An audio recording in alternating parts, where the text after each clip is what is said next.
Stéphanie Bocquet pour le groupe écologiste Europe Écologie Les Verts Génération S.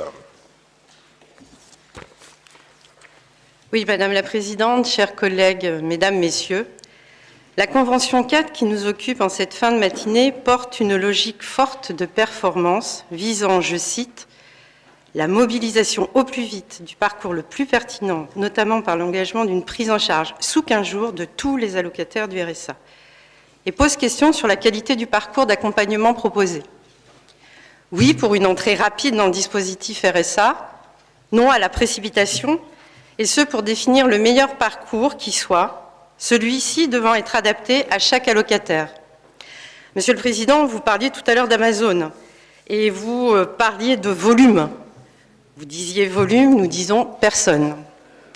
Concernant le lancement de l'appel à projet Insertion et Emploi 2022-2025, le groupe écologiste déplore qu'il soit trop axé sur du coaching et sur une seule logique d'insertion professionnelle, sans distinction avec l'insertion sociale. Quelle assurance du suivi des personnes qui ont avant tout besoin d'un accompagnement social? Comment sera suivie demain cette insertion sociale? Nous déplorons ainsi la volonté d'affaiblir, voire de disparaître, des actions d'insertion sociale, culturelle, d'accès au logement ou à la santé, qui ne sont pas directement liées au retour à l'emploi, mais qui sont indispensables pour vivre dignement. Un ensemble de mesures qui seraient d'autant plus faciles à financer par le département du Nord, si ce dernier décidait de s'inscrire dans la démarche d'expérimentation d'une recentralisation du financement du RSA. Nous y reviendrons cet après-midi. Madame la vice-présidente, en commission lundi dernier, je vous interrogeais sur la part des radiations suspension dans le chiffre donné sur la baisse du nombre d'allocataires depuis 2020. Vous deviez nous apporter une réponse et cela n'a pas été fait. À rebours de cette logique de la défiance qu'il pourrait y avoir envers les allocataires, non, les personnes confrontées à la pauvreté ne sont pas accros à l'assistance. Nous appelons à la restauration d'une relation de bienveillance et de confiance entre les départements du Nord et les allocataires du RSA, et ce, par l'arrêt immédiat de stigmatisation, menaces ou sanctions qui ne relèveraient pas du domaine de la fraude, dont le contrôle est réalisé par la CAF du Nord. Plus largement, le groupe écologiste s'interroge sur la pertinence d'un contrat d'engagement réciproque imposé par la loi et qui n'a de réciproque que le nom. Comment considérer que le consentement de l'allocataire est libre et éclairé quand il est sous contrainte de perdre le minimum vital et alors qu'il ne fournit même pas à l'allocataire des conditions de subsistance égales au seuil de pauvreté?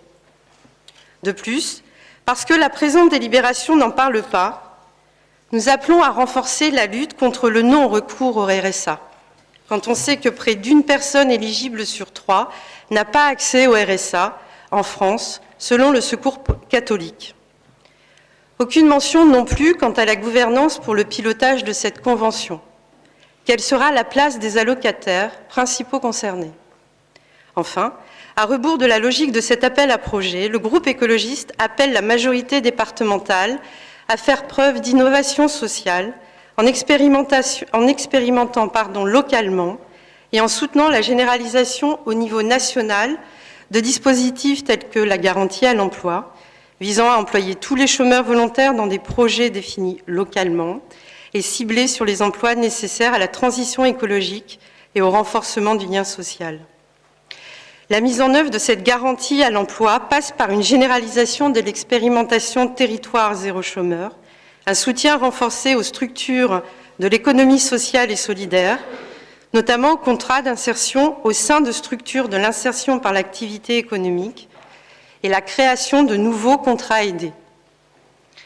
Ou encore l'expérimentation d'un revenu minimum garanti, comme défendu par le Secours catholique dans son rapport sans contrepartie, dont le montant correspondrait à 50% du revenu médian et qui serait inaliénable et non plus conditionné par une recherche active d'emploi.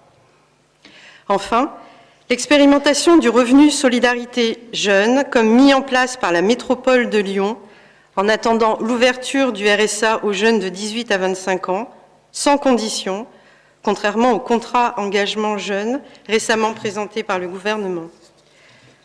Pensons notamment aux sorties sèches de l'ASE et aux personnes que l'on retrouverait quelques années plus tard au RSA. Madame la Présidente, parce que nous ne sommes pas du tout convaincus que cette délibération porte une volonté de justice sociale, le groupe écologiste votera contre cette délibération.